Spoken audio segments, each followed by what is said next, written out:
DEATHCORElegacy, Book 1, Part 4. Chapter 20. Fleet Admiral Eddison and Fleet Admiral Vorgon rose from their seats. For a moment, neither spoke. Then they clasped hands across the hidden table, the old warrior's grip firm against the human admiral's. Whatever politics, war, and grief still waited beyond that sealed room, the bond between the two brothers had grown stronger. "Let's head out and rejoin the assembly before they get suspicious," Vorgon said with a light laugh. "I think we should," Eddison replied, the faintest smile touching his face as they turned back toward the waiting future. The hidden door opened on a breath of cool station air, and the noise of the assembly rushed back in around them. Low conversations, translated murmurs, the distant chime of recorders, and the faint metallic tread of honor guards shifting beside the chamber walls.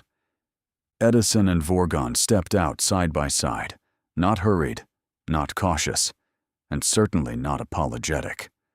That alone made half the room look twice.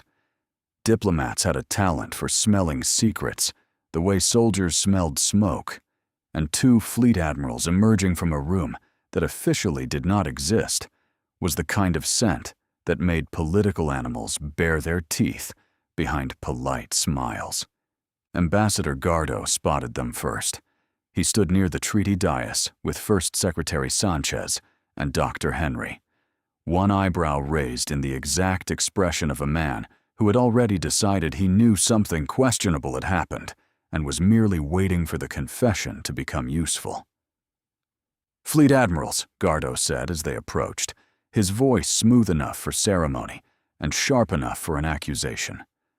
"I was beginning to wonder whether the two of you had accidentally founded a third empire in that private room." Eddison gave him a look. "If we had, Ambassador, you would already be arguing over its flag." Vorgon clicked his mandibles in amusement. "And its first law would ban committees lasting longer than 1 hour." "Then I withdraw my objection," Sanchez said dryly. "That civilization already sounds more efficient than most governments." The brief humor eased the human delegation, but it did not reach the far side of the chamber. Several Cygnus council aides had gone still near the outer ring, their crests lowered, their whispers clipped short the moment Vorgon looked their way. Eddison noticed. So did Gardo. So did every guard pretending not to notice anything at all. Vorgon's expression hardened by degrees until the old warrior beneath the diplomat's mantle stood in full view.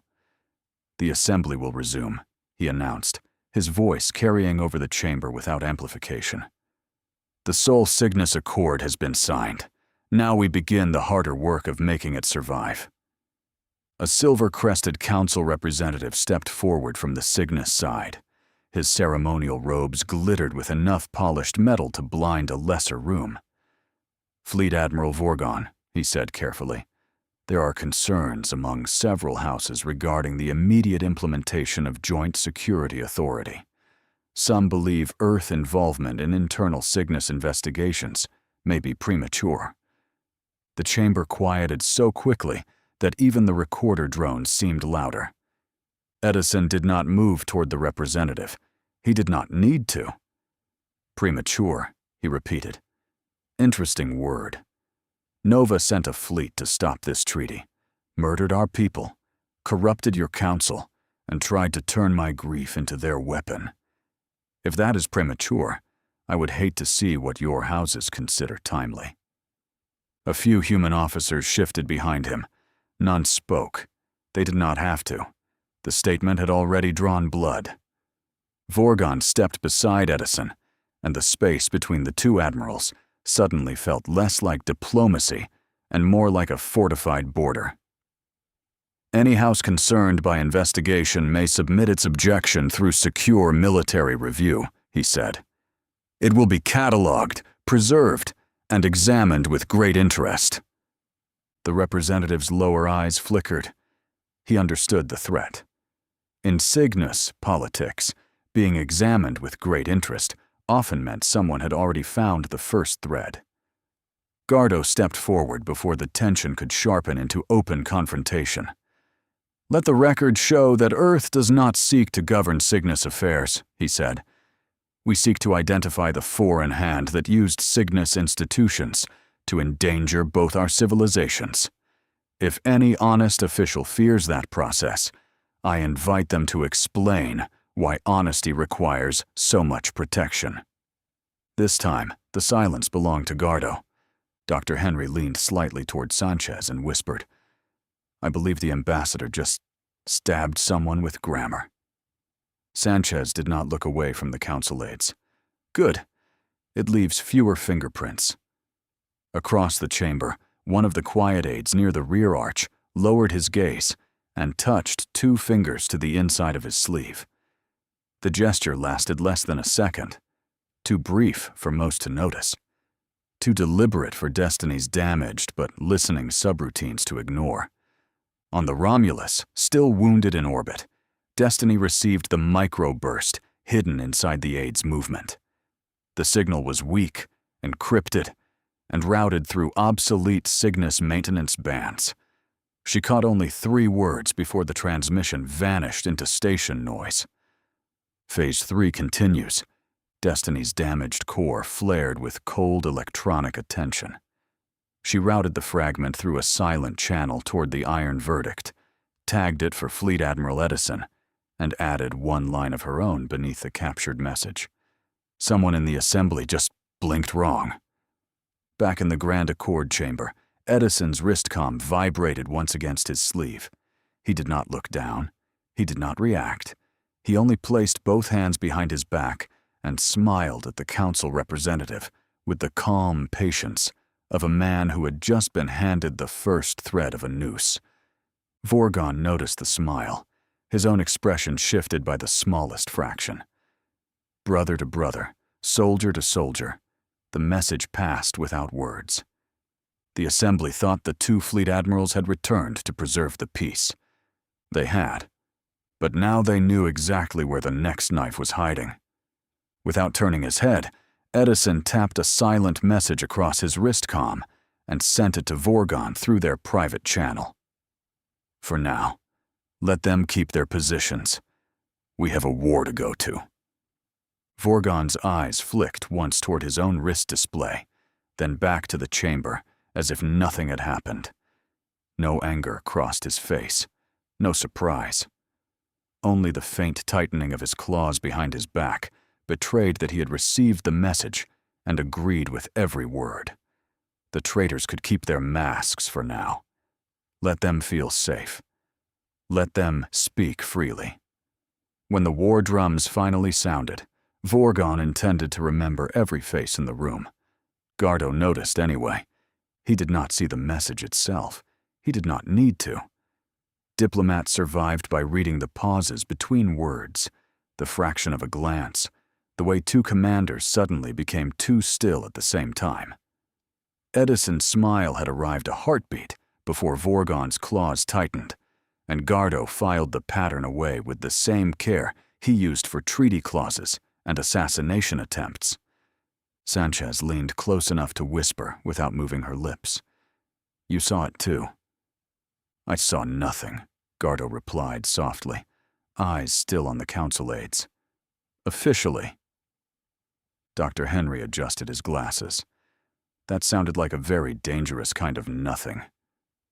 Gardo's expression remained pleasant, almost bored, as if the most interesting thing in the chamber was the legal wording projected above the treaty dais. "Most useful things are," he murmured. "For now, let the admirals have their silence. If they wanted us excluded, they would have hidden it better." Suddenly, Fleet Admiral Eddison rose to his feet, and the chamber quieted around him. "Ladies and gentlemen," he announced, his voice carrying across the assembly, "it is about that time. We are heading back to our territory for repairs. There are pressing matters I need to attend to as well, if you know what I mean." For a heartbeat, no one answered. The phrase "pressing matters" moved through the Grand Accord chamber like a coded warning wearing formal clothing. Human officers understood it first. Their posture changed, not dramatically, not enough to alarm the room, but enough that hands drifted closer to sidearms and eyes began counting exits. On the Cygnus side, several ambassadors exchanged uneasy glances. A few believed Eddison was speaking only of repairs, wounded ships, and the grim labor waiting beyond ceremony. Others heard the sharper meaning underneath. The war with Nova had not ended outside the station. It had only paused long enough for diplomats to pretend they still controlled the shape of history. Gardo lowered his tablet slowly, the smallest hint of a smile touching his face. "Ah," he murmured to Sanchez. "There it is." Sanchez did not look away from Eddison. "There what is?" "The polite version of a battle order," Gardo replied. "He just told the room we are leaving before anyone can trap us in another committee, and anyone smart enough to be dangerous knows exactly why." Dr. Henry adjusted his glasses and looked toward the outer ring of Cygnus aides. Several people just stopped breathing normally.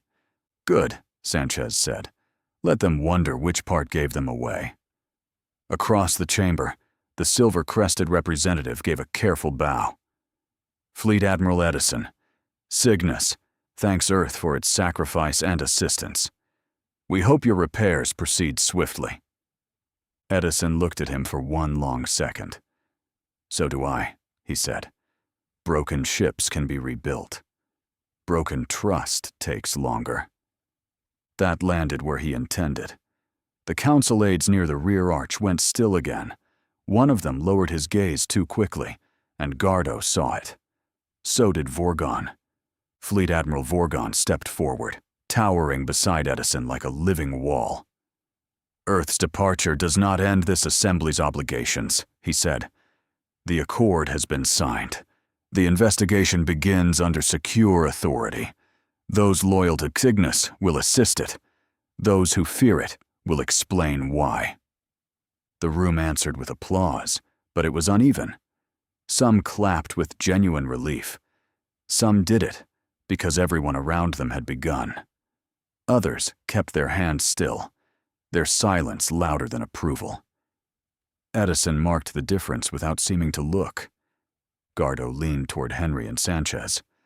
"Well," he said softly, "that is one way to end a diplomatic session."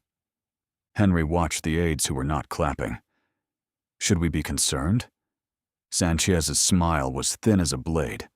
"Doctor, we passed concerned 3 explosions ago." At the rear of the chamber, the aide who had sent the hidden microburst kept his face carefully blank. To anyone else, he looked like another official waiting for the assembly to adjourn. To Eddison, Vorgon, and Gardo, he looked like a man trying very hard not to run. "Do not worry," Fleet Admiral Eddison said genuinely, his voice softening as he looked across the assembly. "We will be back, with gifts for Cygnus and its people. Good gifts. Real gifts. Honest gifts. Meant to prove that humanity means what it says. This is only the beginning of a true alliance, and perhaps, in the near future, a true peace treaty between Earth and Cygnus." The response moved through the chamber in uneven layers.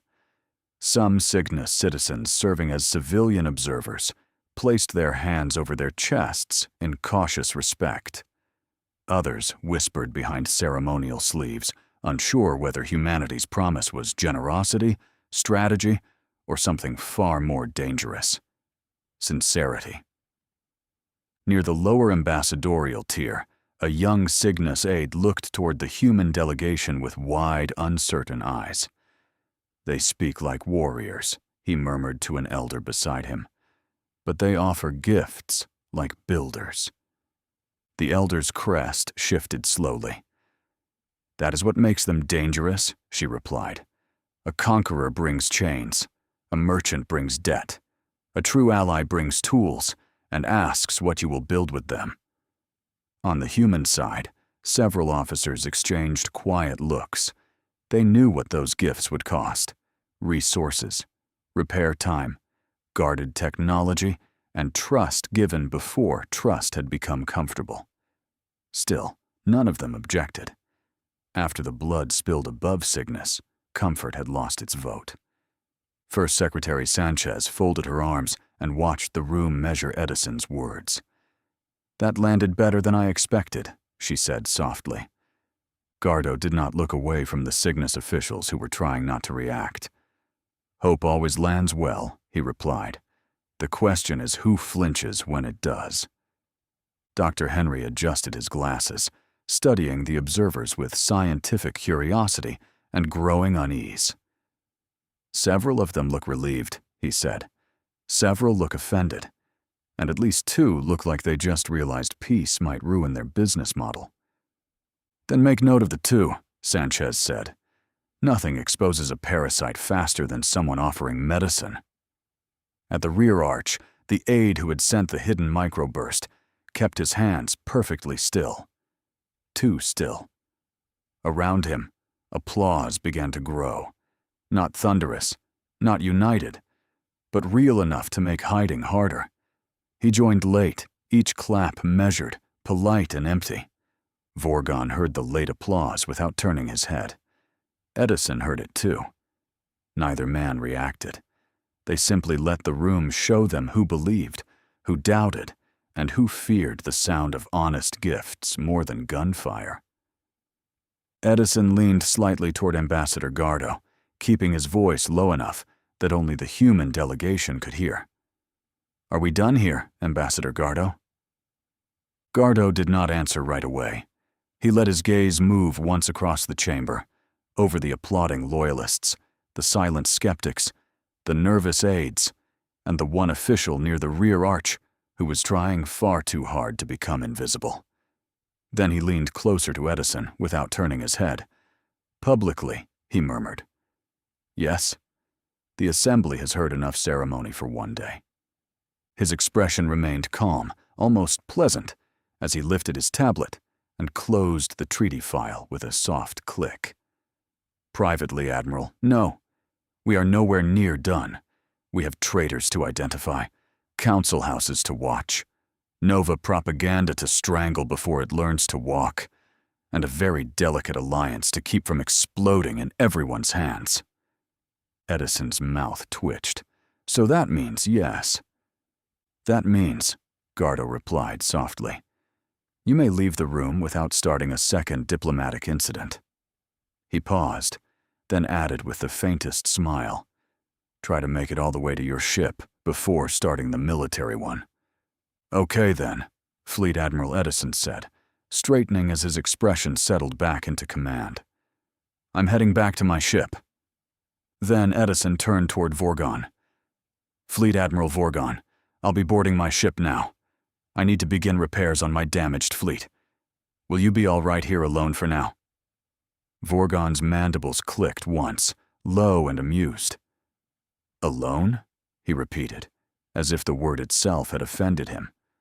"Old friend, I am standing in my empire's own assembly chamber, surrounded by loyal guards, nervous politicians, and at least 3 traitors who believe they are better hidden than they are.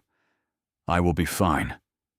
His expression softened by the smallest fraction as he lowered his voice for Edison alone.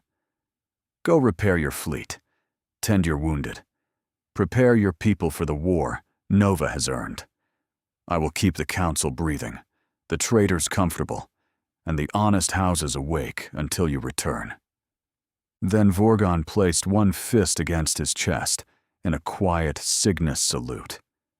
"And Edison," he added, his 6 eyes narrowing with grim promise, "do not worry about me standing alone. Brothers do not stand alone. They simply hold different parts of the line." Chapter 21. The Alliance Treaty proceedings had ended. One by one, the human delegation returned to the Iron Verdict. Ambassador Gardo, First Secretary Sanchez, Dr. Henry, and the remaining aides, all carrying the exhaustion of history, signed beneath gunfire and suspicion.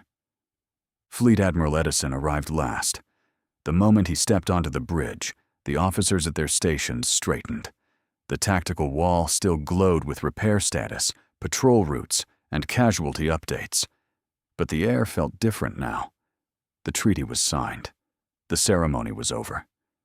What remained was war preparation, wounded ships, and the uncomfortable silence that followed a room full of lies. Commander Vale turned from the command pit and studied the fleet admiral's face carefully before asking, "So, how did everything turn out, sir?" Fleet Admiral Eddison did not answer the question immediately. Instead, his eyes shifted to the repair status glowing across the tactical wall. "Has the Star Carrier arrived to secure the damaged elements of the Romulus fleet and the Romulus itself?" he asked Commander Vale. Commander Vale checked the recovery board before answering. "Yes, sir. The Star Carrier has arrived and is holding recovery formation off the Romulus's starboard quarter. Tow lines are attached to the worst damaged escorts, emergency docking arms are ready, and its repair crews are already coordinating with Destiny's damage control network." Vale hesitated for only a second, then continued. "The Romulus herself is stable enough to move, but not under her own full power. Her bridge section is sealed behind emergency armor. Primary command systems are still routed through auxiliary control, and several decks remain under restricted access. The carrier can take her in tow if ordered, but Destiny recommends a slow pull until structural stress drops below red line." He looked up from the board, his expression careful. "As for the delegation, Ambassador Gardo, First Secretary Sanchez, and Dr. Henry are aboard and accounted for. Medical says the wounded transfers are underway. Casualty recovery is still incomplete, but every beacon we can find is being tracked." Vale paused, then answered the question Eddison had not yet repeated. "So, sir, everything turned out the way history usually does when you were involved. The treaty was signed, the enemy failed to stop it, half the fleet needs repairs, and everyone is pretending that counts as a clean victory." A faint murmur passed through the bridge. Eddison did not smile, but some of the tension around his eyes eased by a fraction. Vale straightened. "Permission to summarize officially, Admiral?" Eddison gave a single nod. Vale drew a steady breath. "Humanity and Cygnus now have a signed alliance accord. Nova has been exposed as an active hostile power. The compromised council elements are still in place by your order, and we are preparing for fleet recovery, intelligence operations, and a likely war campaign within 6 months." The bridge absorbed the summary in silence. No one cheered. No one sighed in relief. The officers of the Iron Verdict had learned that victory could arrive wearing the same face as a casualty report. The treaty was signed, yes, but the tactical wall still glowed with wounded ships, missing beacons, and repair priorities written in red. At communications, an ensign quietly lowered her headset and rubbed one hand across tired eyes before putting it back on. At tactical, Chief Analyst Wren stared at the Nova threat projections as if she could force them to blink first. Navigation kept the recovery corridors open on the side display, each blue route threading carefully around wreckage, tow lines, and ships that had not yet admitted how badly they were hurt. The air on the bridge felt heavy with competing truths. Humanity had gained an ally. Nova had gained a war. Cygnus had gained proof that its own house was infected. And somewhere below decks, wounded personnel were being moved through trauma corridors, while repair crews tried to keep damaged ships from becoming memorials. Eddison stood at the command rail and let the silence work. He did not rush to fill it with speeches. The crew did not need comfort disguised as noise. They needed the truth to settle, to harden, to become something usable. Around him, exhaustion slowly changed into focus. Grief became lists. Fear became orders waiting to be given. Anger became fuel locked behind discipline. Commander Vale saw it happen one station at a time. Shoulders squared, hands returned to controls. Voices, when they came, were quieter than before, but steadier. The bridge of the Iron Verdict no longer felt like a command deck recovering from battle. It felt like a forge cooling around a blade that had just been hammered into shape. Vale glanced toward Eddison and understood the mood completely. The fleet was tired. The fleet was wounded. The fleet was angry. But beneath all of it, something stronger had taken root. They were not celebrating the treaty anymore. They were preparing to defend it. 5 hours later, the recovery reports were finally complete. Damaged ships had been secured, tow assignments confirmed, wounded transfers logged, and patrol routes locked into the tactical grid.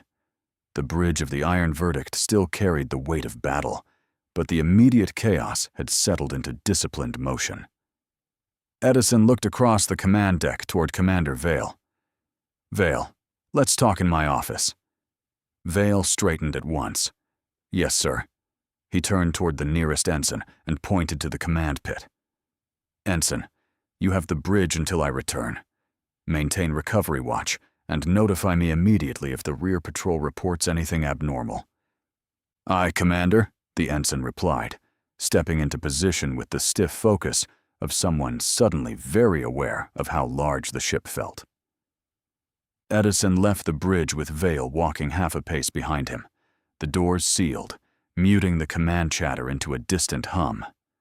For 5 minutes, they moved through the armored corridors of the Iron Verdict without speaking, passing repair crews, armed security teams, and medics pushing empty trauma sleds back toward the recovery wards.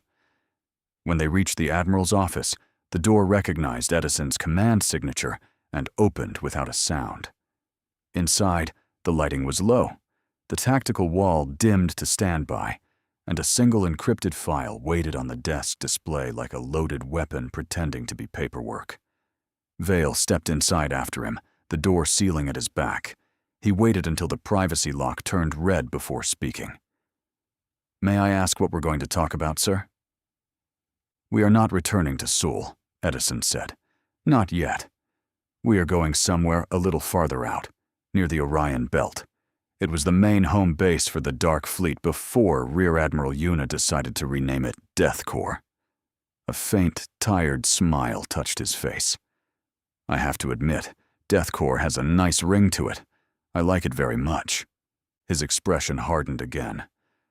"Transfer Ambassador Gardo, First Secretary Sanchez, Dr. Henry, and their aides to one of our dreadnoughts. Assign them one escort vessel. They are the ones returning to Earth." Eddison stepped closer to the desk display, where the encrypted file waited unopened. "As for us, and the entire Romulus fleet, we will relocate to the Orion Belt facility. There, we retrain, refit, repair, and prepare for the Nova War." He turned back to Vale, his voice calm but absolute. "Do I make myself clear, Commander?" Vale did not answer right away. His eyes moved once to the encrypted file on the desk, then back to Eddison. Whatever was waiting inside that file, the Fleet Admiral had already decided the shape of the next 6 months. "Crystal clear, sir," Vale said at last. "The ambassadorial delegation returns to Earth aboard a dreadnought with one escort. The Iron Verdict, the Romulus, and the remaining damaged elements relocate to the Orion Belt facility, DEATHCORE, for repair, refit, retraining, and war preparation." He straightened, the commander in him already turning orders into movement. "I will have operations prepare the transfer manifests, notify the selected dreadnought captain, and assign the escort vessel under sealed routing. Navigation will receive the Orion Belt coordinates under restricted command authority only. No general fleet broadcast until we are already committed to the jump." Vale paused, then added more quietly, "And sir, if anyone asks why the fleet is not returning to Seoul, I will tell them the truth that fits inside regulation. The fleet is too damaged for public transit, too important for political display, and too close to war to waste time looking peaceful." Eddison studied him for a moment, then gave the smallest approving nod. "Travel time to the hidden facility will take 1 week," Eddison said. "That gives us 7 days to secure the wounded, transfer the delegation, lock down the route, and make sure every ship in this fleet is ready to disappear from public tracking." Dismissed, Commander. Jump when you're ready, Fleet Admiral Eddison said. One more thing, Commander Vale, Eddison said, stopping him at the door. Do not make the mistake of thinking Earth, Cygnus, and Nova are the only empires in play. There are dozens more scattered across the Milky Way alone. Old powers, rising powers, and species that have called this galaxy home long before humanity ever looked up at the stars. Vale stopped with his hand near the door control. For a moment, the commander's discipline held his face still, but Eddison could see the question forming behind his eyes. Dozens, sir, Vale asked carefully. You are saying there are that many sovereign powers operating in the galaxy, and we are only hearing about them now? Eddison's expression did not change, but the room seemed to grow quieter around him. I'm saying humanity has spent too long mistaking the parts of the map we can see for the whole battlefield. Cygnus is powerful. Nova is dangerous. Earth is rising faster than most empires expected. But beyond those names are kingdoms, federations, machine enclaves, old crusader states, corporate star leagues, hive monarchies, wandering armadas, and civilizations so old they stopped calling themselves empires because the word became too small. Vale turned fully back toward him. Are they threats? Some are, Eddison said. Some could become allies. Some will smile at our diplomats while calculating the value of our shipyards, our colonies, and our dead. A few will not care about us at all unless we step into their trade lanes or disturb whatever ancient grudges they have been feeding for the last 10,000 years. Vale absorbed that in silence. Then why focus on Nova first? Eddison leaned one hand against the edge of his desk. Because Nova bled us first. Because they tried to murder the treaty before it could become a shield. Because their corruption inside Cygnus gives us a war we can prove and an enemy we can name. The other empires are watching. Every one of them. How we answer Nova will tell the galaxy what kind of power Earth has become. Vale's eyes narrowed. And if we answer too softly? Then predators circle, Eddison replied. If we answer too brutally, the cautious powers unite against us before we are ready. That is why restraint matters. Not mercy, not weakness. Restraint. We strike the sword hand, not the cradle. We destroy fleets, shipyards, command nodes, and military infrastructure. We do not burn civilian worlds just to prove we can. Vale nodded slowly. So this war is a message. Every war is a message, Eddison said. Most commanders are just too busy firing guns to read it. He stepped closer, lowering his voice. When we move against Nova, every empire in the Milky Way will watch the footage, count the wreckage, study our discipline, and decide whether Earth is a child with a new weapon or an empire with a spine. Vale looked toward the dark tactical wall, where the hidden Orion Belt route waited behind sealed encryption. Then the DEATHCORE facility is not just for repairs. No, Eddison said. It is where we decide what face humanity shows the galaxy next. Soldier, ally, predator, protector. His eyes hardened. I intend to choose before someone else chooses for us. Vale straightened, the weight of the conversation settling fully onto him. Understood, sir. I will prepare the fleet for Orion Belt transit, and for whatever audience is watching from the dark. Eddison gave a slow nod. Good. And Commander? Vale paused at the door again. Sir? Do not let the word dozens comfort you, Eddison said. That is only the number of empires willing to be named. The ones that refuse names are the ones that keep me awake. Vale did not answer at once. The warning settled over him slowly, colder than the recycled air in the admiral's office. He had fought pirates, watched fleets burn, and seen Nova turn diplomacy into murder, but this was different. Named enemies could be tracked. Empires with flags could be studied. But powers that refused names, powers old enough to stay hidden by choice, made the map itself feel hostile. For the first time that night, Vale looked less like an officer receiving orders, and more like a man realizing the war ahead had no true edge. His hand tightened once on the doorframe before he forced it open. "Then I will make sure the fleet understands, sir," he said, voice quiet but steady. "We are not just preparing for Nova. We are preparing to be judged by every shadow that has been waiting to see whether humanity is worth fearing or worth saving." Eddison gave no praise, but the slight dip of his chin was enough. Vale stepped through the door, and as it sealed behind him, he carried the Admiral's warning into the corridor like classified ordnance. Silent, dangerous, and heavy enough to change the way he looked at every star beyond the viewport. Chapter 22. While Eddison remained alone in his office, he leaned down, opened the lower drawer of his desk, and removed another ancient relic from Earth's violent past, a handgun once known as the Desert Eagle. The weapon felt heavy in his hand, brutal and primitive compared to the armaments of the DEATHCORE fleet, but that was exactly why he had kept it. He slid the action back once, loaded a single round, and holstered it beneath his uniform coat. Then he opened a secure channel to the 4 DBO officers who had stood with him during Prince Drax's interrogation. "Bring the prisoner to airlock 51B, Eddison ordered. "Clear the area and wait for me there." As Fleet Admiral Eddison walked toward airlock 51B, he saw that the corridor had been cleared. The silence felt deliberate. He stepped through the outer hatch and entered the airlock, where Prince Drax waited under DBO guard. "Have you made peace with your own god, my little prince?" Eddison asked. Drax looked up at the Admiral with hate burning in all 4 eyes, but fear lived beneath it, sharp and impossible to hide. Still, the prince forced a smile, dragging bravado over terror like armor that no longer fit.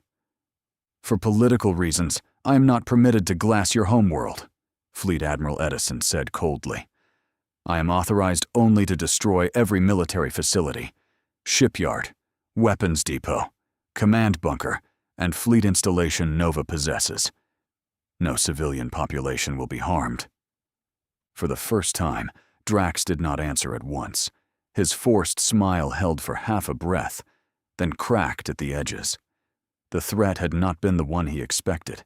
He had prepared himself for rage, for slaughter, for the comforting certainty that humans were exactly the barbarians Nova claimed them to be. Instead, Eddison had promised precision. Military targets. No civilians. Discipline sharpened into punishment. That frightened Drax more than the gun under the Admiral's coat. "You think that makes you noble?" Drax hissed, his voice thin beneath the bravado. "You think sparing civilians will make the galaxy applaud while your fleets gut my empire?" Eddison did not blink. Drax's remaining hands tightened against the restraints until the metal groaned softly. "No," Drax said, louder now, as if volume could rebuild the throne beneath him. "Nova will survive. You will strike our bases, burn our fleets, shatter our shipyards, and still we will survive. You humans always mistake destruction for victory." But his 4 eyes betrayed him. One flicked toward the sealed airlock door, another toward the DBO officers. The other 2 stayed fixed on Eddison, burning with hatred that could no longer hide the calculation beneath it. Drax was not mocking anymore. He was measuring how much of Nova would still exist when Earth finished being restrained. "You know what?" Eddison said, his voice suddenly quiet. "I do not need your names. I can find them myself." Drax's smile faltered. In one swift motion, the Fleet Admiral drew the ancient pistol from beneath his coat. The DBO officers did not move. They had been trained to stop threats, not grief wearing a uniform. The shot cracked through airlock 51B like a judgment. Prince Drax jerked once against the restraints, and then the air of Nova went still. Smoke curled from the pistol's barrel. Eddison lowered the weapon slowly, his face empty of victory, empty of relief, empty of everything except the wound that had finally spoken. "That," he said, voice barely above a whisper, "was for Erica Eddison." Fleet Admiral Eddison had finally killed the alien who murdered his daughter 2 years ago. For a moment, no one in airlock 51B moved. The old pistol hung at his side, smoke curling from the barrel, while Prince Drax's body sagged lifelessly in the restraints. One of the DBO officers broke the silence first, his voice low behind the black visor. "Sir, what are your orders?" Eddison did not look away from the dead prince. "Same as before," he said. "No record, no ceremony, no grave." Another officer shifted near the restraint controls. "And the body?" Eddison holstered the weapon with careful precision. "The Void can have him." He turned toward the inner hatch, but did not look back at the 4 DBO officers. His voice carried through the airlock, cold and clear. "Tell me something before we leave this room. Is your loyalty with humanity, or with the Alliance Earth just created with an outsider?" The officers went still. The question was not a request. It was a blade laid between them. The lead DBO officer answered first. "Our loyalty is to humanity, Fleet Admiral." A second officer stepped closer to the hatch. "The Alliance serves humanity only as long as it protects humanity." The third officer's visor remained fixed on Drax's body. "If Cygnus stands with us, we stand with them. If they turn against us, they become another threat." The youngest officer swallowed once, then said, "But our oath began with Earth." Eddison listened without moving. At last, he gave a single nod. "Good. Remember that. Treaties are tools. Humanity is home." The 4 DBO officers exchanged no looks, but their stillness carried understanding. "Understood, Fleet Admiral," the lead officer replied. Eddison gave another nod. "Release the locks. We are done breathing the same air as him." The officers moved at once, disengaging the restraints and opening the inner airlock hatch. Eddison stepped out with them into the corridor, and the hatch sealed behind them with a heavy metallic thud. Eddison stood before the control panel without looking back. The lead DBO officer stopped beside him. "Admiral, once you press that release, there is no recovery." Eddison's thumb hovered over the key. "Good." The officer hesitated for the smallest fraction of a second. "For Erica?" Eddison's jaw tightened. "For Erica," he said. Then, quieter, with a grief no rank could hide, he added, "And for every future daughter Nova thought it could take." His thumb pressed the release key. Inside the chamber, warning lights flashed red as the outer hatch opened to the dark. Vacuum seized what remained of Prince Drax and dragged him into the silent void beyond the ship. A moment later, the outer airlock sealed again. "Sanitize the chamber," Eddison ordered. "Full burn, full scrub." One of the officers entered the command. "Steam purge active. Sterile solution cycling."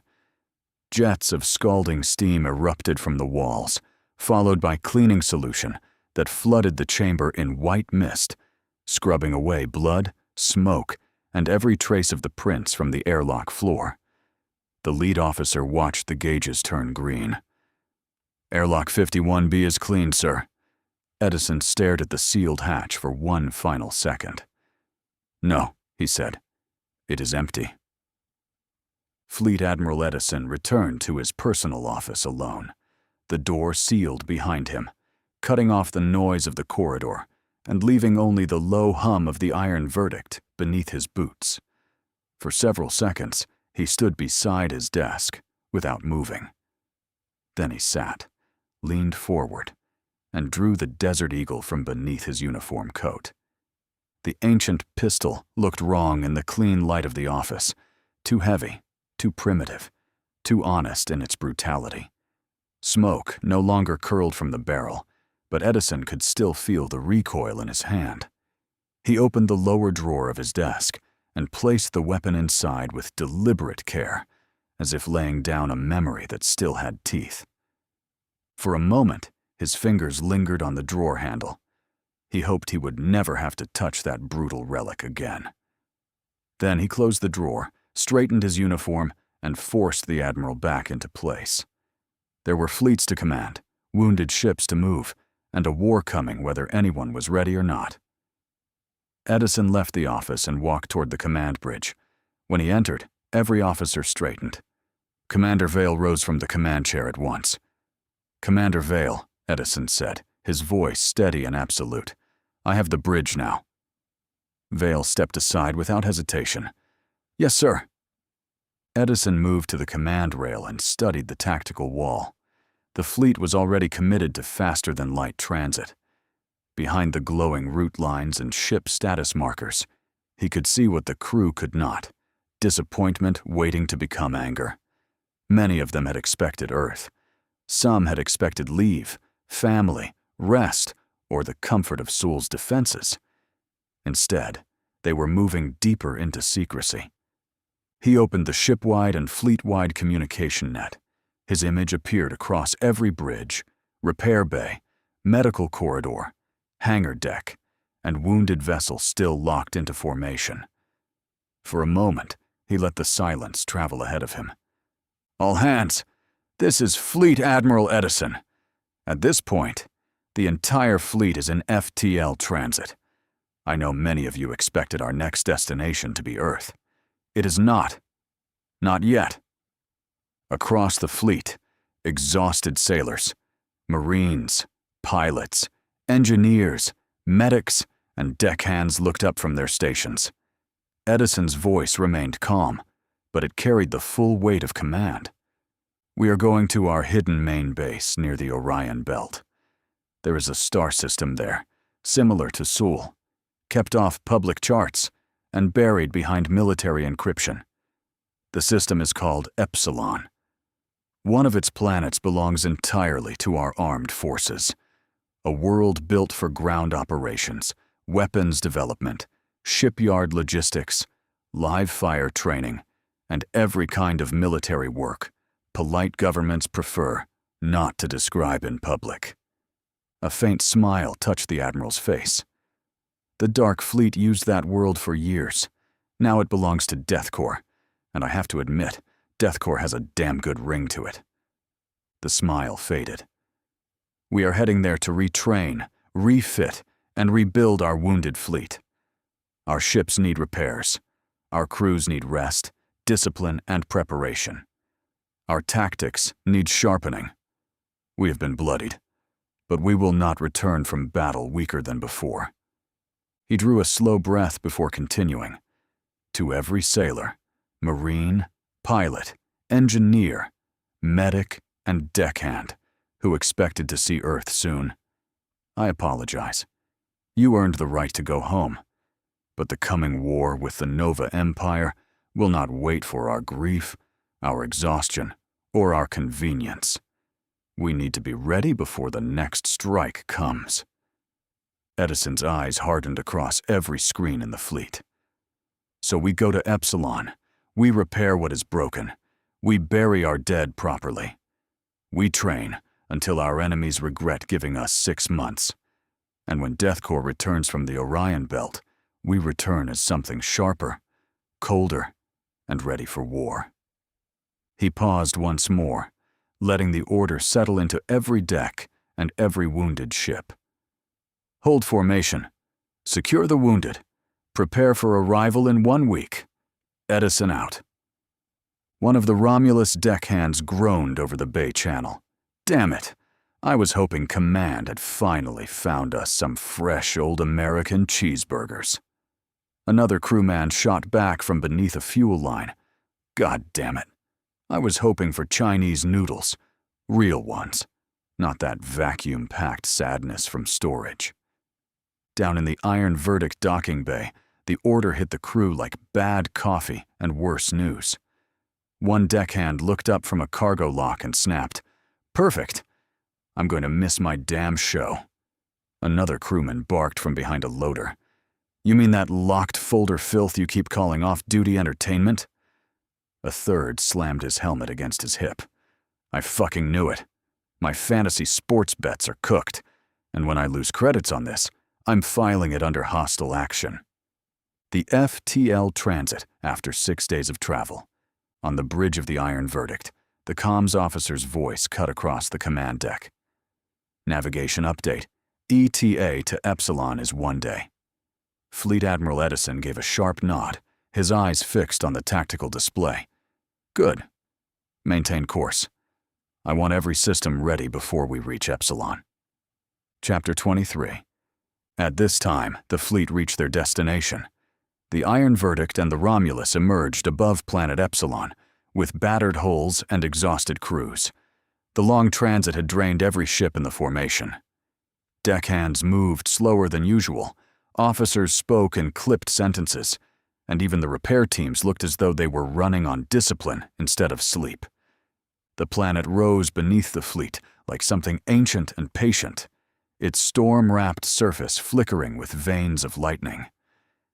Kids, Fleet Admiral Eddison said, the humor in his voice tired but deliberate. Welcome home. No one on the bridge answered. Beyond the forward viewport, lightning crawled across the atmosphere, briefly revealing the shape of something massive hidden beneath the clouds. Welcome to planet Epsilon, Eddison said. He stood before the viewport as the concealed facility emerged from the storm. Armored towers pierced the darkness, their lights burning through the rain like watchfires from another age. Welcome to DEATHCORE's new hideout, he added, his voice dropping low enough to make the bridge fall still. A holographic field cloaked the entire planet, flawless enough to fool enemy sensors and living eyes alike. From orbit, illusion and reality were indistinguishable, and planet Epsilon remained exactly what DEATHCORE needed it to be: hidden, waiting, and ready for war.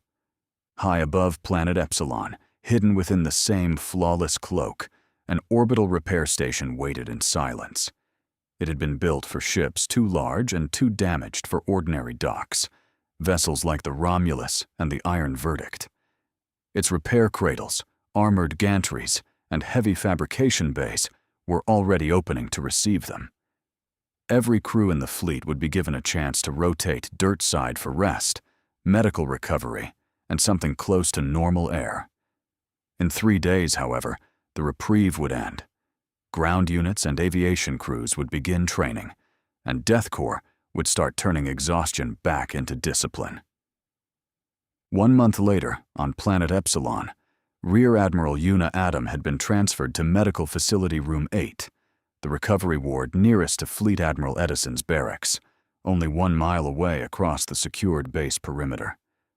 The Admiral had just finished reviewing the morning repair schedule when a rapid buzz snapped against his wrist comm. He lifted his hand at once, the irritation on his face vanishing the moment he saw the medical channel flashing. "I'm listening," Eddison answered. "Fleet Admiral Eddison," the medical officer said, voice bright with carefully contained relief. "Rear Admiral Adam is awake. She is in graceful condition." For half a second, the commander of DEATHCORE forgot how to breathe. Then his eyes widened, and the hard lines of war, command, and exhaustion broke into something almost painfully human. "Define graceful," he replied, the words leaving him with the anxious excitement of a father who had been waiting too long beside a closed medical door. There was a soft rustle on the other end of the channel, followed by the muted beeping of medical monitors. "Graceful, as in stable, conscious, and breathing without assistance," the medical officer replied. "Her neural readings are clean. Motor response is slow, but present. She is weak, sir, but she is with us." Eddison gripped the edge of his desk with his free hand. "Did she say anything?" "Only a few words," the officer said. "She asked where she was. Then she asked if the fleet made it home." The Admiral closed his eyes for one brief second. When he opened them again, command had returned to his face, but not quickly enough to hide the relief beneath it. "That sounds like Yuna," he said quietly, half dead and still checking on everyone else. "Yes, sir," the medical officer answered, and this time there was warmth in the voice. "She also tried to sit up before we could stop her." Eddison gave a breath that was almost a laugh.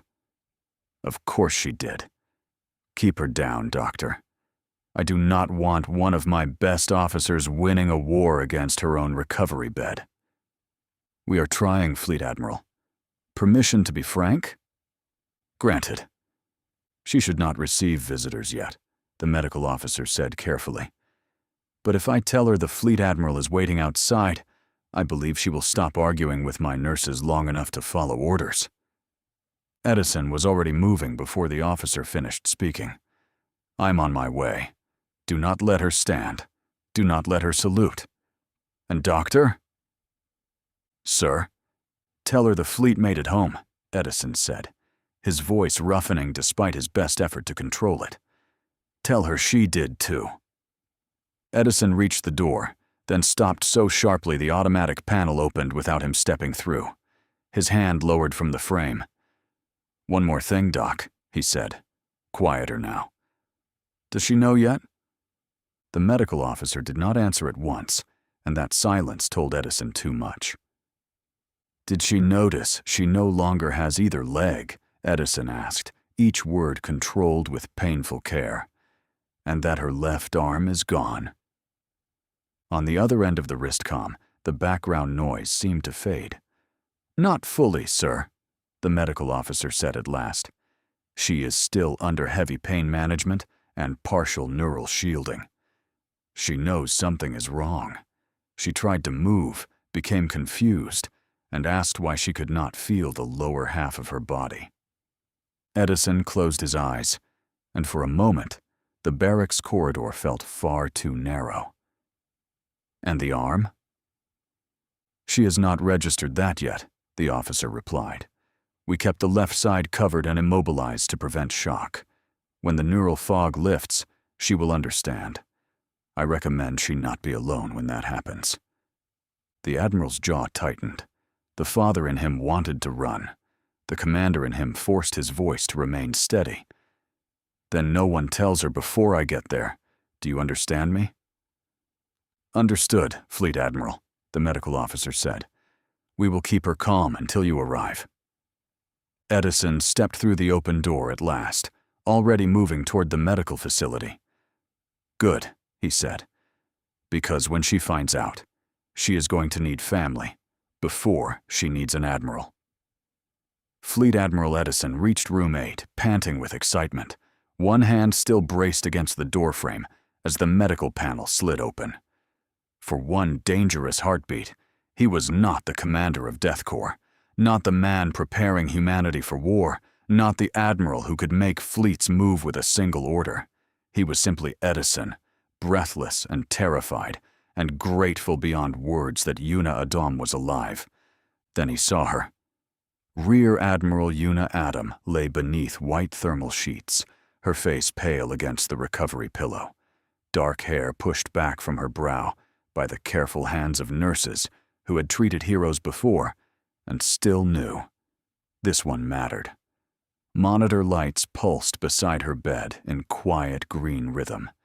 Tubes and neural leads traced careful lines from her body to the machines, keeping pain, shock, and panic at bay. Yuna turned her head slowly toward the doorway. Her eyes were open. Tired, unfocused, but alive. "Fleet Admiral," she whispered, trying to lift her right hand in salute. The Admiral rank kicked in before his heart could break loose. Eddison crossed the room in 3 controlled steps and caught her hand gently before it rose another inch. "Do not salute me," he said, his voice firm enough for an order and soft enough to tremble at the edges. "That is a direct command." Yuna blinked at him, confusion passing through the medication haze. "Sir, did the fleet make it?" Eddison pulled a chair close to the bed and sat beside her, still holding her hand, as if letting go might make the universe change its mind. "The fleet made it home," he said. "The Romulus is wounded, but alive. The iron verdict is in dock. Deathcore is safe on Epsilon. You brought them home, Yuna." For a moment, her eyes closed. Relief moved across her face so quietly, it almost looked like pain. "Good," she breathed. "Then yelling at my crew worked." A broken laugh escaped Eddison before he could stop it. The sound startled the nurses. It startled him more. He lowered his head for half a second, then forced his face back into command before Yuna could see too much. Yuna studied him through heavy-lidded eyes. "You look awful, sir." "That is rich coming from someone who tried to command a fleet while missing half her blood," Eddison replied. Her mouth twitched with the ghost of a smile. Then it faded. Her gaze drifted downward beneath the sheets. The monitors changed tone by the smallest fraction. "Why can't I feel my legs?" she asked. The room went still. One of the doctors shifted near the foot of the bed, but Eddison lifted one hand without looking away from Yuna. The gesture stopped everyone. No medical explanation. No careful clinical shield. Not yet. Eddison leaned closer, both hands now wrapped around her right hand. "Yuna," he said, and the admiral in him finally stepped aside for the family she needed. "You were hurt badly. Worse than anyone wanted to say out loud. But you are alive. You are here. And I am not leaving this room." Yuna stared at him for several seconds, searching his face for the part of the truth he had not said. Fleet admirals were trained to hide fear. Fathers were not.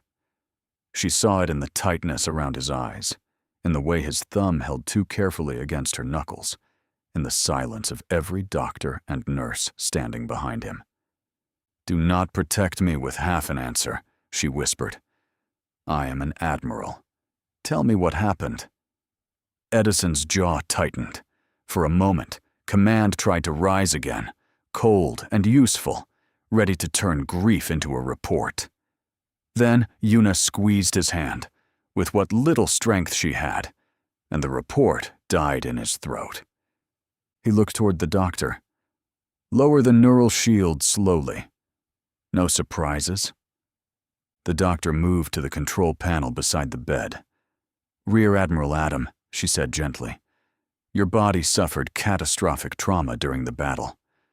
We stabilized you in emergency surgery aboard the Romulus, then transferred you here once the fleet reached Epsilon. You have been unconscious for 1 month." Yuna's eyes narrowed through the haze. 1 month? "Yes," the doctor replied. "Your lungs recovered. Your heart recovered. Your brain activity is strong. You are still you." Yuna looked from the doctor back to Eddison. "But my legs." Eddison did not look away. They could not save them. The words entered the room quietly and detonated anyway. Yuna's face went blank. Not calm. Not accepting. Blank, the way a command screen went dark after taking a direct hit.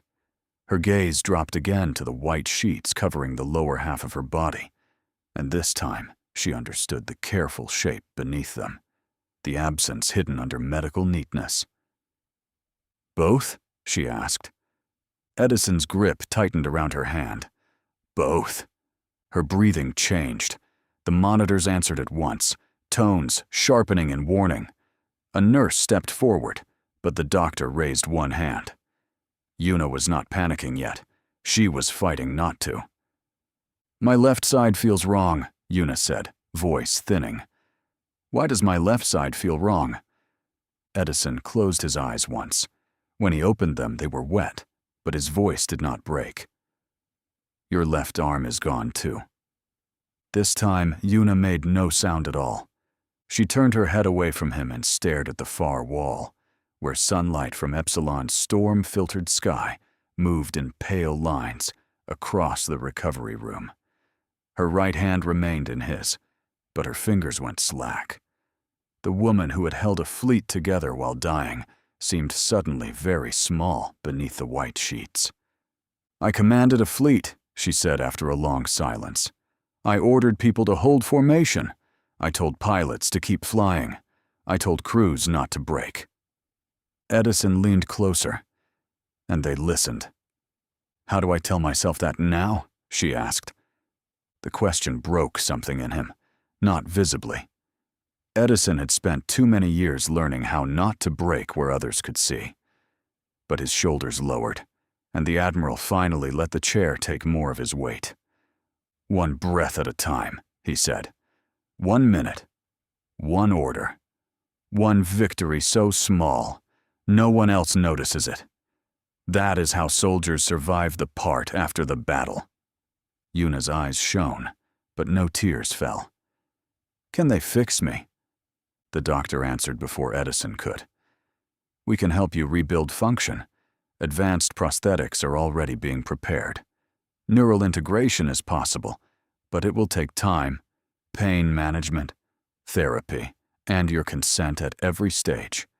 You will not wake up tomorrow and be the same as before." Yuna swallowed hard. "That was not my question." The doctor's expression softened. "No," she admitted. "We cannot give you back what was taken. But we can help you live. We can help you command again, if that is what you choose.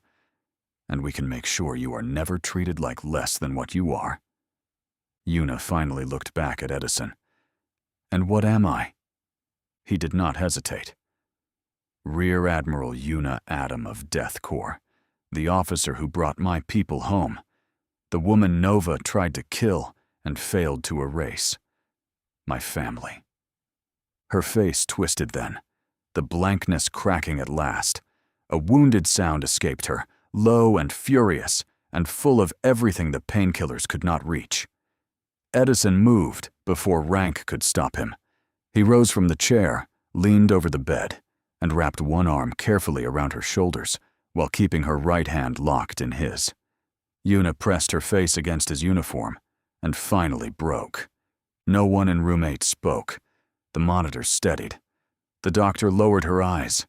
The nurses stepped back, guarding the doorway like sentries around something sacred.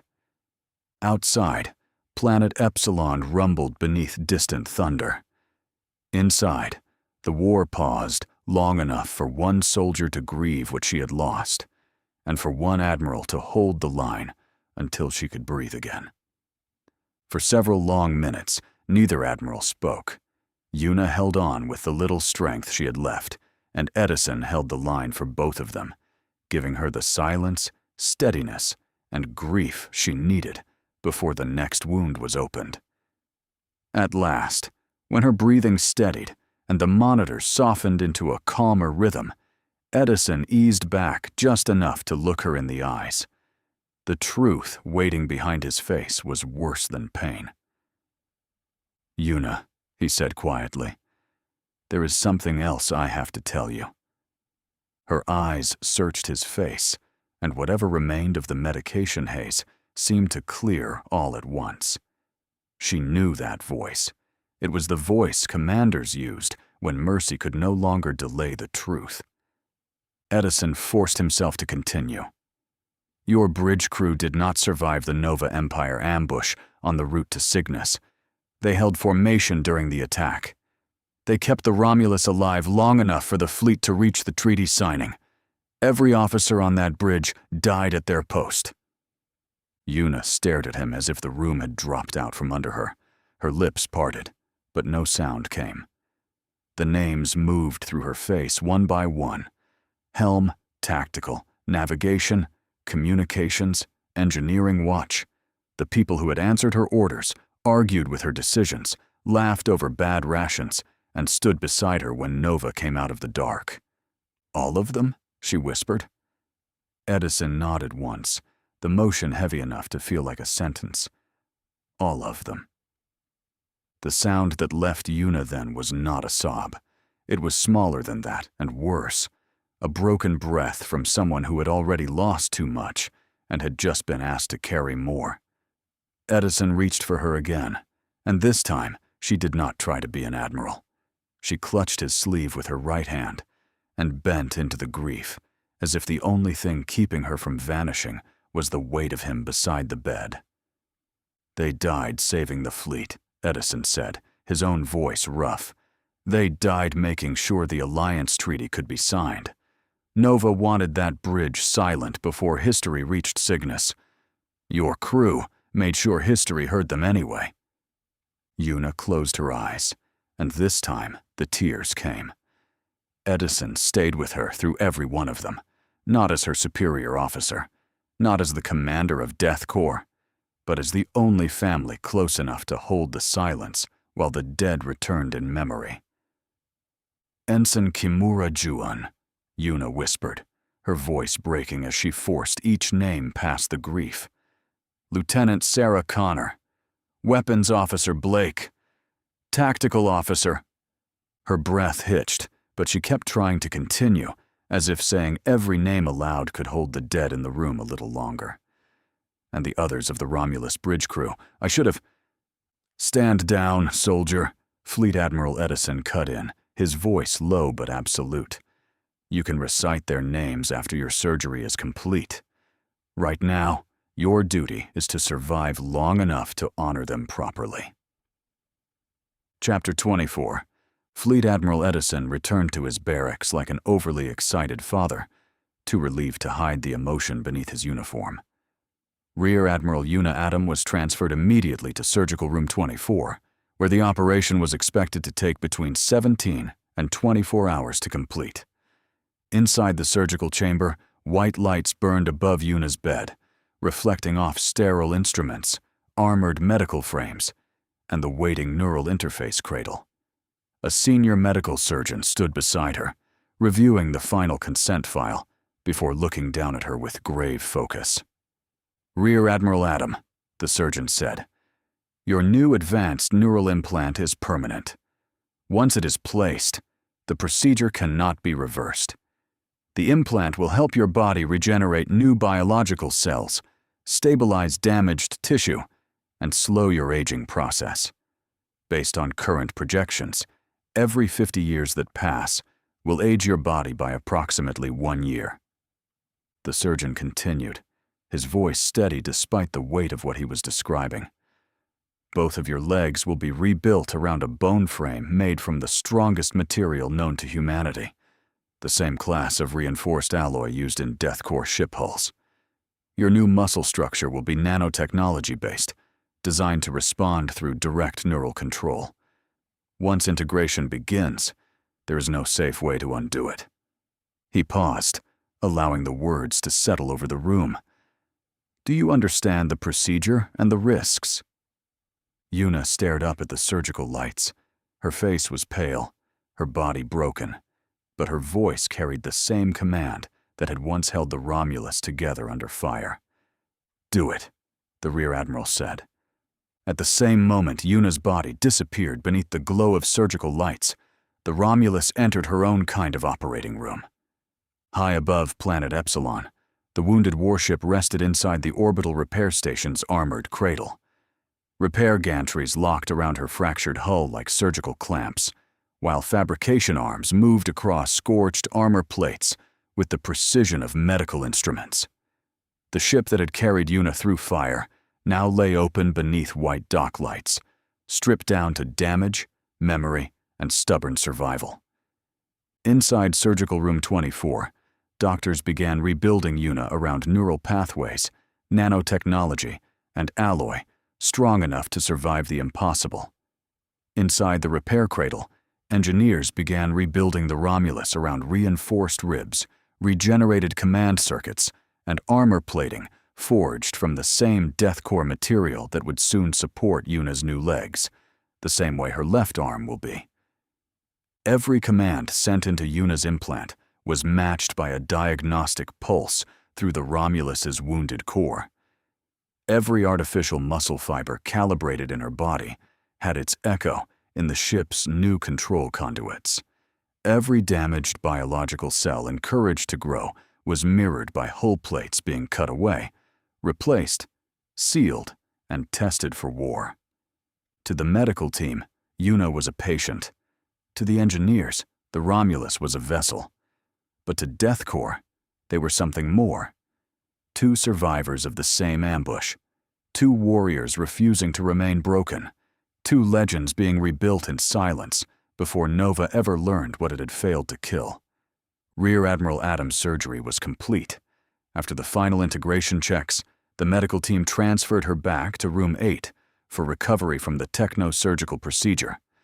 For a few quiet moments, she rested beneath the soft pulse of monitor lights, while her new neural implants synchronized with the rebuilt systems threaded through her body.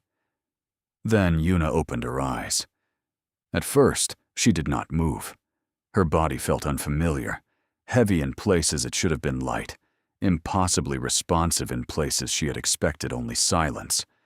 Beneath the sheets, new limbs waited for orders. Her mind was only beginning to understand how to give.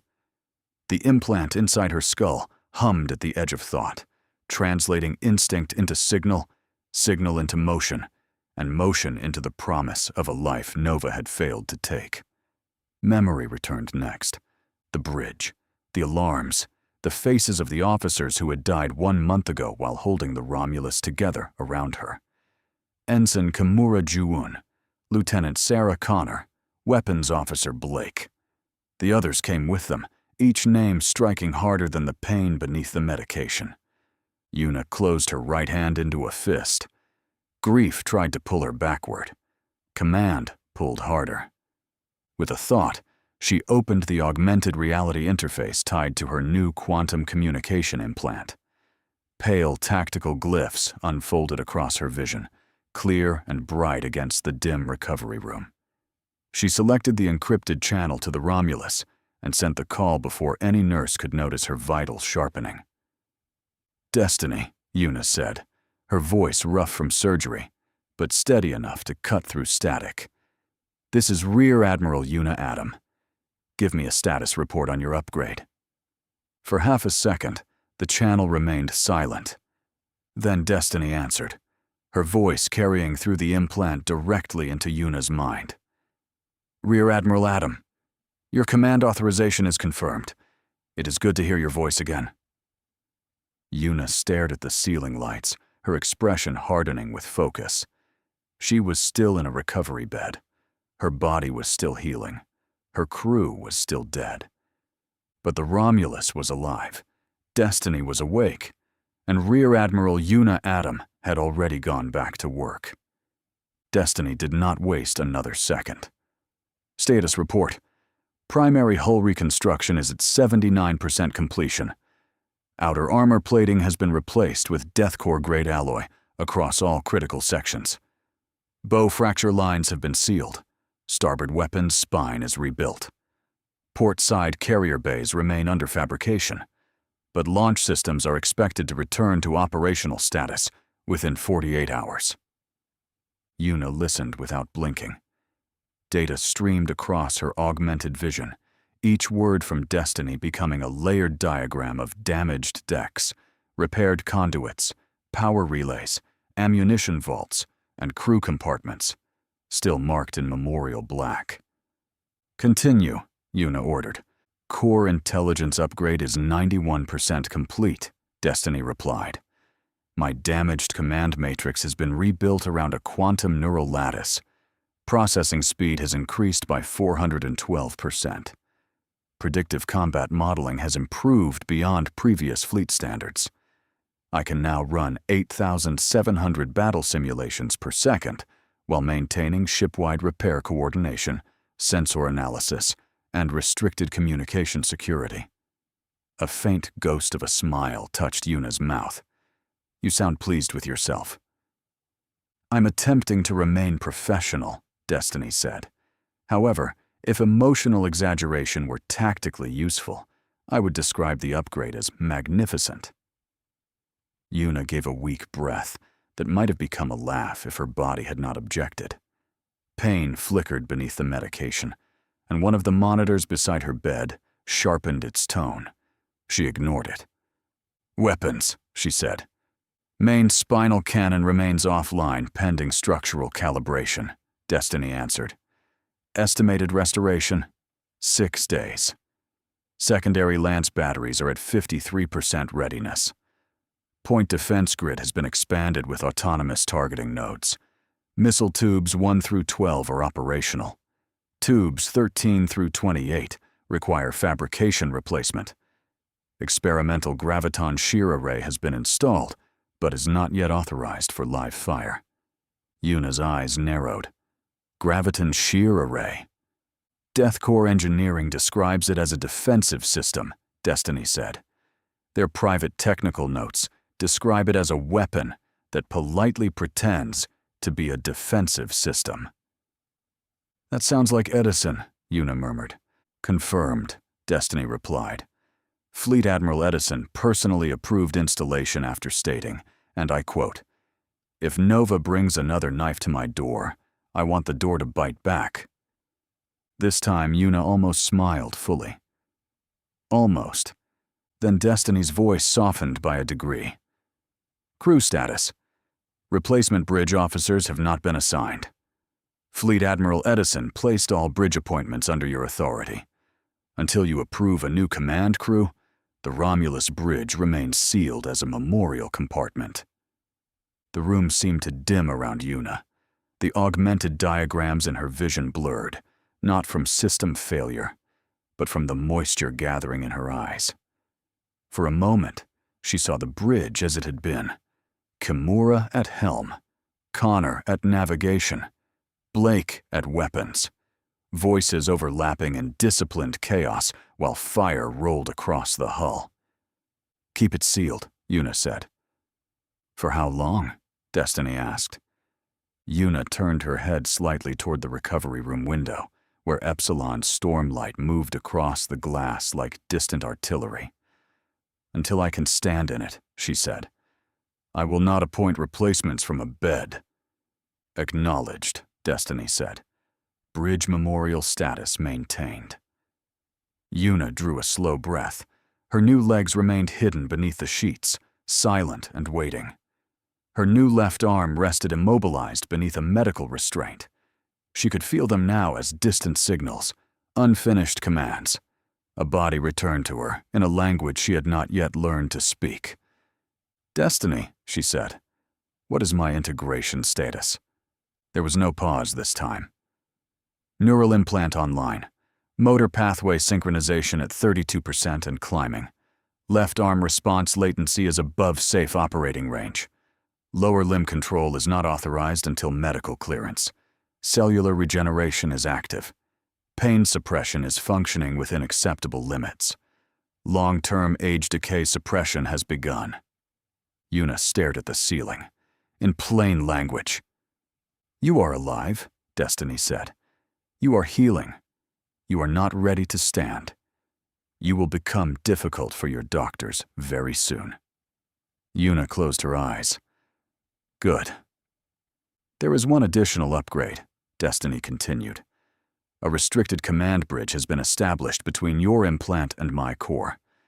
With your permission, I can maintain direct tactical synchronization with your neural interface during command operations. In battle, you would no longer need a console to command the Romulus. Your thoughts could issue orders at fleet combat speed. The monitor beside Yuna's bed spiked once. Who authorized that? She asked. No one activated it, Destiny replied. Fleet Admiral Eddison authorized installation only. Activation requires your consent. He included one personal note in the order file. Yuna opened her eyes again. Read it. Destiny's voice changed slightly, carrying Eddison's words without imitation. Yuna, I will never order you to become part of your ship. I will never call pain duty just because you can survive it.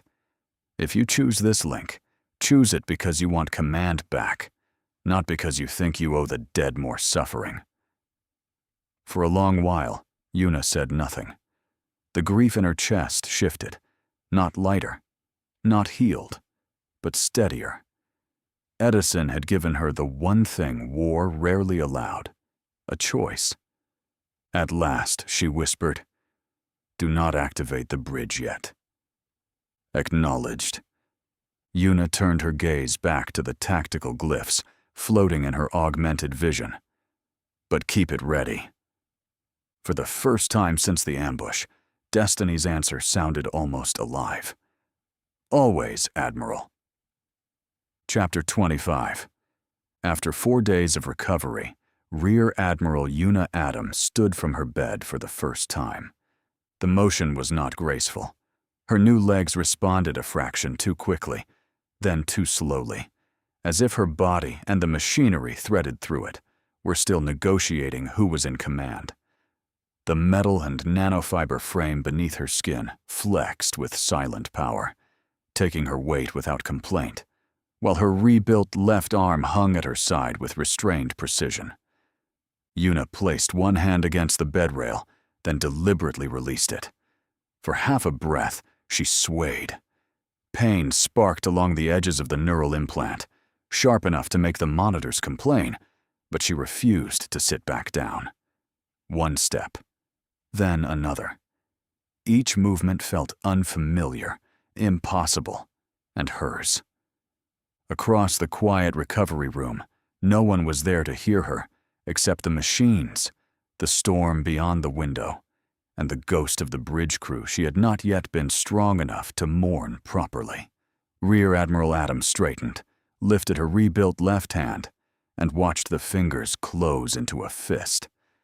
"I think it's time for me to head back to work," she said to no one in particular.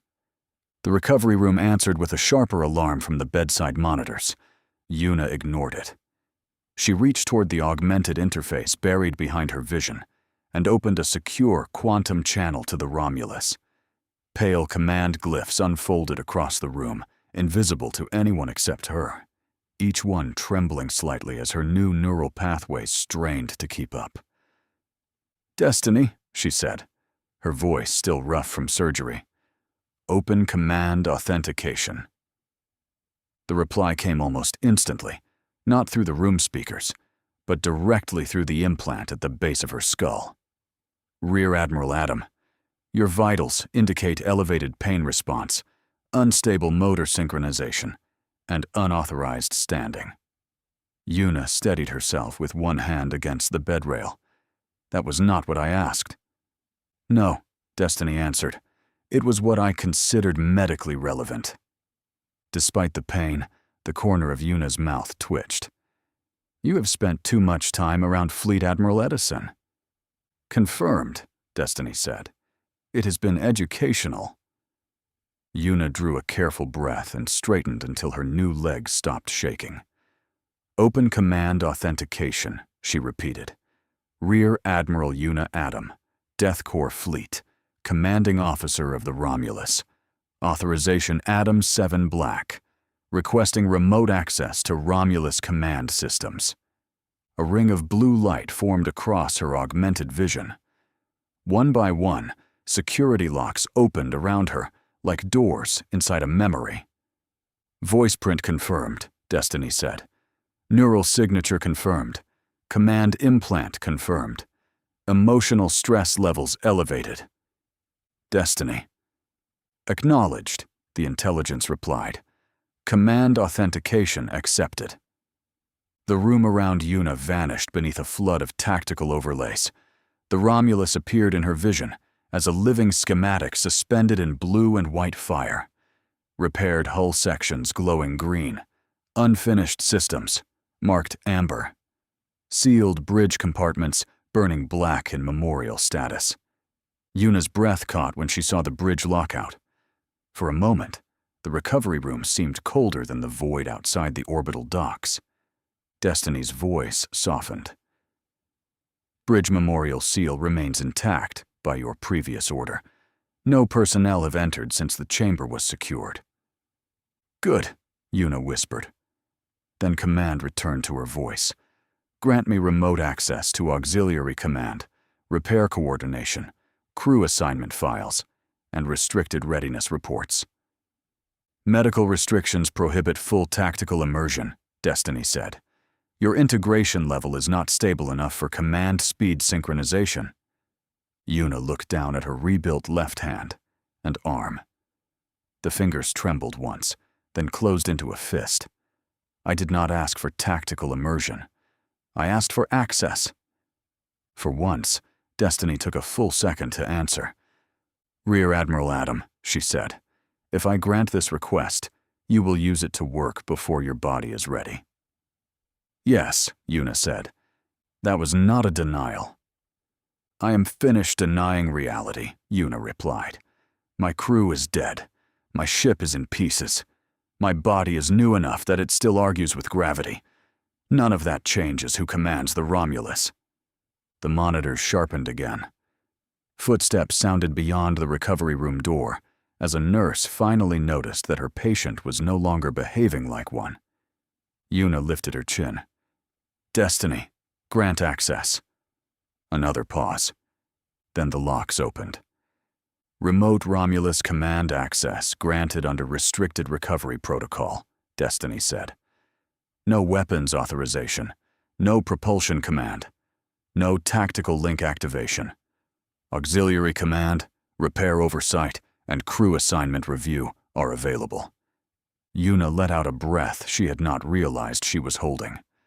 Across her vision, the Romulus unfolded to her again, not as a grave, not as wreckage, but as a ship waiting for its captain to return.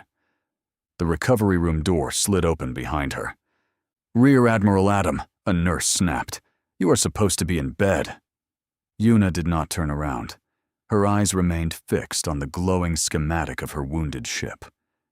"I am," she said quietly, "but the Romulus is not." Yuna finally let the tactical overlays dim. The schematic of her wounded ship faded from her vision, leaving only the recovery room, the alarmed nurse, and the ache of a body still learning how to obey her. "Destiny," she said, lowering herself back toward the bed, with more pride than grace. "I'll give myself another 4 days of rest. Then I'll check on you again." "Yes, ma'am," Destiny replied. The room's door opened again before the nurse could finish deciding whether to scold Yuna or call security. Fleet Admiral Eddison stepped in with 2 medical officers behind him, his uniform jacket half-fastened, and his expression caught somewhere between relief, anger, and the kind of fear he would have court-martialed in anyone else for showing on duty. For one long second, he said nothing. His eyes moved from the bed rail to the monitors, from the nurse's startled face to Yuna's rebuilt legs beneath the sheets, then finally to Yuna herself. "Rear Admiral Adam," he said at last, voice far too calm. "Please tell me I did not just receive a medical alert saying you were standing without clearance." Yuna settled back against the pillows with the careful dignity of an officer, pretending she had meant to do that. "You did not receive a medical alert saying I was standing without clearance." The nurse opened her mouth. Eddison lifted one finger without looking away from Yuna. The nurse closed her mouth again. "That was very badly done," he said. "The lie or the standing?" Yuna asked. "Both." Despite herself, Yuna almost smiled. The expression faded when she saw how tightly Edison's hand had closed around the back of the chair beside her bed. The anger in his face was not the sharp military kind. It was worse than that. It was the anger of someone who had already watched her die once in his mind and had no patience left for a second rehearsal. "Yuna," he said, and the rank disappeared from his voice. 4 days ago, those legs were not yours. 4 days ago, your nervous system was still arguing with machines over whether pain counted as useful information. If you fall, if the implant misfires, if one connection tears before it finishes bonding, you do not get a heroic scar. You get another surgery table. Yuna looked down at the sheets covering her new limbs. "I know." "Do you?" Eddison asked.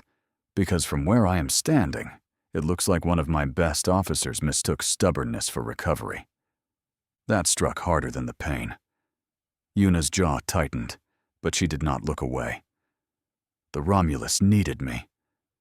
"The Romulus needs you alive," Eddison said. "Not dramatic, not bleeding through discipline. Alive." The room went quiet except for the monitors. Destiny's presence lingered silently in the implant channel, wise enough not to interrupt, and advanced enough to know she was being watched anyway. Eddison glanced toward the empty air beside Yuna's bed. "And you," he said, "do not think I forgot you are listening." Destiny answered through the room speakers this time, polite as a knife. "I advised against unauthorized standing. Fleet Admiral." "Advised?" "Strongly." Yuna's mouth twitched again. "She did." "Not strongly enough," Eddison muttered. He pulled the chair close and sat down beside the bed, all the remaining anger leaving him in one slow breath.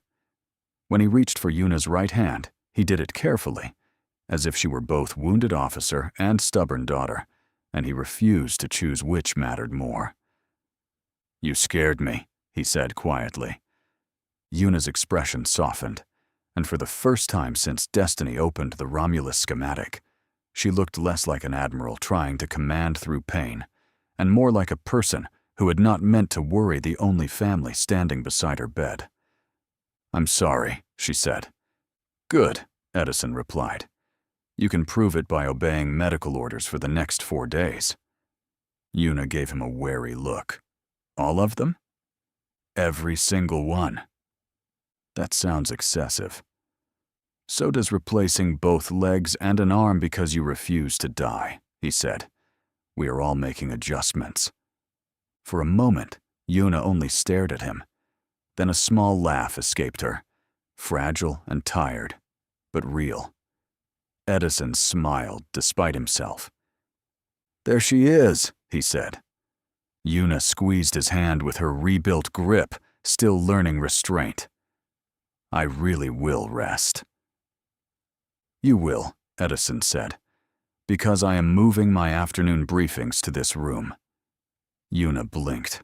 "That is not necessary." "Correct," he said. "It is command harassment disguised as family support." Destiny's voice returned from the speakers.